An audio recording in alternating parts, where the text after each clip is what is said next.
Après 2 nuits de bivouac, je peux vous faire un petit retour rapide sur cette tente MT900 qui se monte avec des bâtons de chez Decathlon. C'est la version 1 place. La version 2 places était sortie il y a un peu plus d'1 an, je crois. Bon, j'ai juste passé 2 nuits dedans, donc c'est un retour à prendre avec des pincettes. Qu'est-ce que je peux dire sur cette tente? Niveau montage, elle se monte assez facilement avec 2 bâtons de randonnée. Là, je l'ai montée avec 6 sardines. Dès le premier coup, elle était assez bien tendue. J'ai dû faire 2-3 réajustements, mais rien de bien compliqué. Elle se monte rapidement. Donc ça, c'est un premier point positif. Sur l'espace à l'intérieur de la tente, bon, d'abord les absides, ils sont de taille normale, hein, ils sont assez grands. On peut ranger son matériel, son sac à dos sans aucun souci. Bon, moi j'ai du matos un peu léger, donc ça rentre bien. Mais même avec un matos un peu plus lourd, je pense qu'il n'y aura aucun souci. À l'intérieur, bon, le doute était que la largeur de la chambre intérieure était de 60 cm. Est-ce que c'était suffisant ou pas? Eh bien, là, je pense que j'ai la réponse pour moi.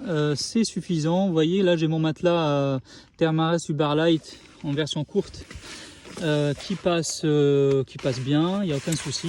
Il y a même de l'espace, vous voyez, sur les côtés. Vous voyez. Moi, étant allongé dedans, j'ai pas besoin de plus d'espace, je touche pas les côtés de la tente. D'ailleurs, c'est une double paroi et en fait, la construction de cette tente là fait que, comme c'est monté avec 2 bâtons, fait que les 2 parois latérales sont verticales et ça augmente en fait cette sensation d'espace dans la tente.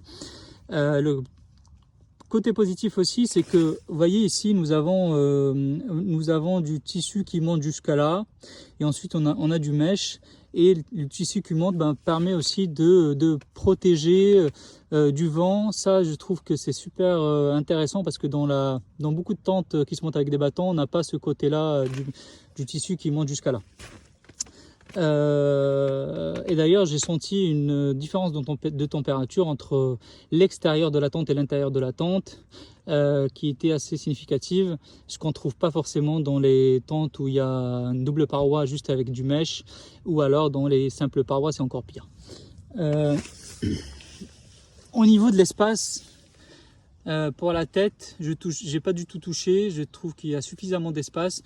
Et cet espace-là, en fait, est dû à la construction particulière de la tente, où on a en fait les bâtons qui sont plutôt vers le côté supérieur de la tente, ce qui donne une bonne verticalité ici, et donc ce qui donne de l'espace au niveau de la tête.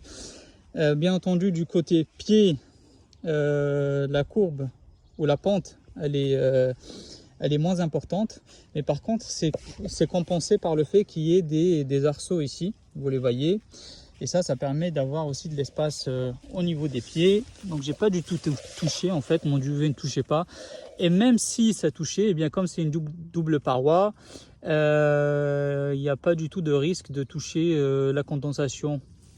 D'ailleurs au fond c'est avec un mesh plein, vous voyez ici c'est tout avec du mesh plein. Donc la condensation ne tombe pas du tout dans la chambre intérieure de la tente. D'ailleurs, j'ai eu beaucoup de condensation cette nuit parce que je suis dans un environnement un peu humide et aucune goutte n'est rentrée dans la tente. Vous voyez ici, là, au-dessus, sur le dessus, c'est aussi du mesh plein qui retient en fait les gouttes de condensation. Donc je trouve que la chambre intérieure est super bien faite. Il y a une petite poche ici qui permet de ranger quelques affaires. Voilà.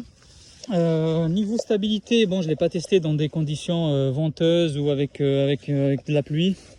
Par contre, si je la bouge un peu comme ça là, franchement, elle renvoie en tout cas une sensation de stabilité. Elle m'inquiète pas du tout. Je suis assez rassuré là-dessus, même si je l'ai pas encore testé, donc à voir cet été à plus de 2000 d'altitude quand il y aura du vent, comment elle va se comporter. Est-ce qu'il y a des côtés négatifs à cette tente? Eh bien oui, on peut en citer quelques-uns.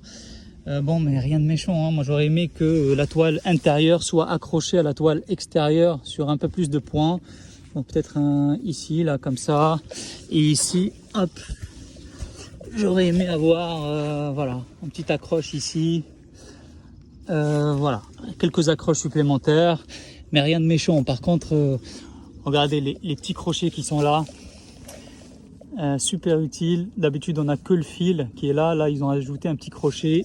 C'est parfait pour accrocher sa petite Petzl Bindi, par exemple, qui est une super lampe d'ailleurs. Hop. Voilà, je peux aussi vous parler rapidement de d'autres matos que j'ai. J'ai le Uberlight ici, Thermarest. En duvet, j'ai le Valandré Mirage 3/4. J'ai des flasques pour l'eau. Le seatpad que j'ai pris exceptionnellement, mais que je reprendrai plus d'ailleurs, il sert à rien. La Popote Tox 500 ml.